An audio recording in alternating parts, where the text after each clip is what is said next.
اعوذ باللہ من الشیطان الرجیم بسم اللہ الرحمن الرحیم۔ یہ بات میں آپ لوگوں کو بتانا چاہتا ہوں کہ میں نے جب ناول لکھنا شروع کیا تو میرا ایک مقصد بھی تھا۔ وہ یہ مقصد تھا کہ فالتو کی باتیں حذف کر دی جائیں اور ٹو دا پوائنٹ لکھا جائے۔ اگرچہ میں اس میں زیادہ کامیاب جتنی کوشش حتی الامکان اور حتی المقدور کوشش تو میری یہی تھی اصولاً، لیکن ایک مسئلہ بھی ہے ساتھ میں، وہ یہ ہے کہ کہیں میں بھی کچھ چیزیں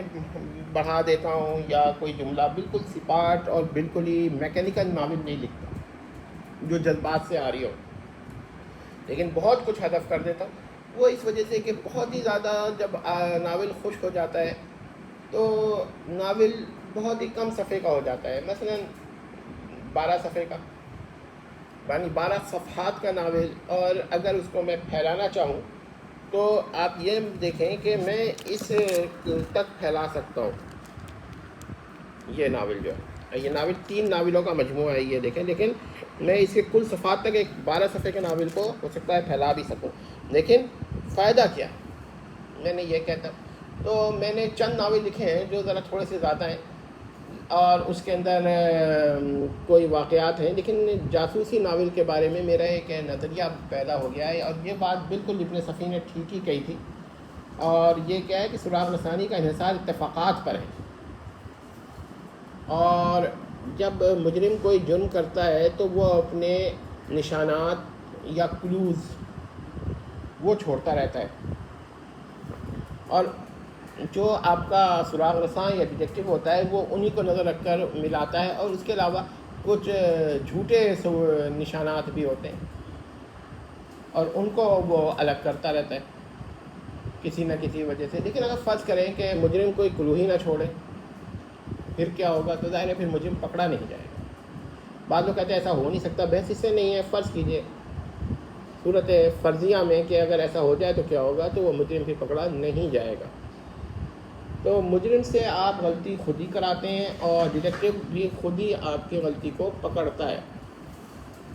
تو یہ آپ نے ذہن میں رکھیں کہ غلطی بھی آپ اس سے کرا رہے ہیں اور پکڑوا بھی ہو رہے ہیں۔ تو اس میں بعض دفعہ مجھے بہت ہی عجیب سی بات لگتی ہے کہ بھئی یہ غلطی کیوں کراؤں؟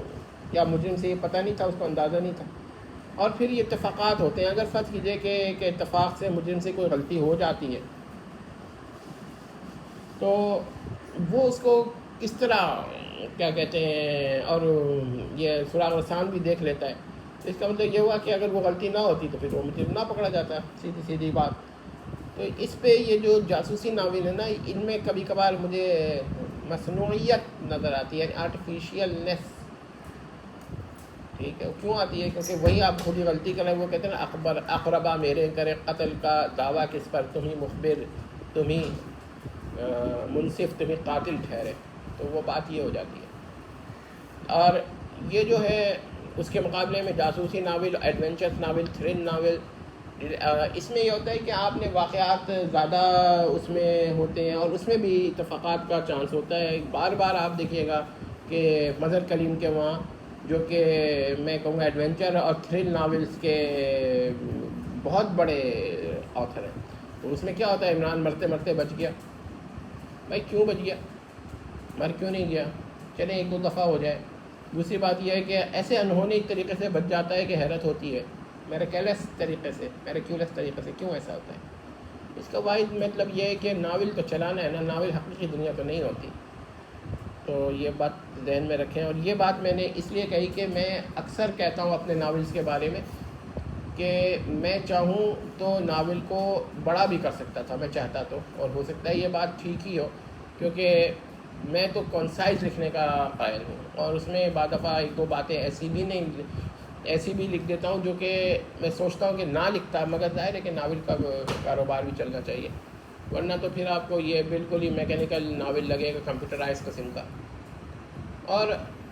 مختلف ناولز میں ٹیکنیک سیم ہوتی ہے، مجرم کو پکڑنے کی کہانی مختلف ہوتی ہے، صرف ٹیکنیکس پہ اگر میں بھروسہ کر کے ناول لکھوں تو 1 ہی 2 ناول ہوں گے، باقی سب ریپیٹیشن ہی لگے گا، کیونکہ آپ دیکھیں کہ جتنی بھی تراکیب سے آپ ناول وہ میں مجرم پکڑتے ہیں، اگر آپ ان سب میں جائیں تو وہ بہت ہی کم ہوتی ہیں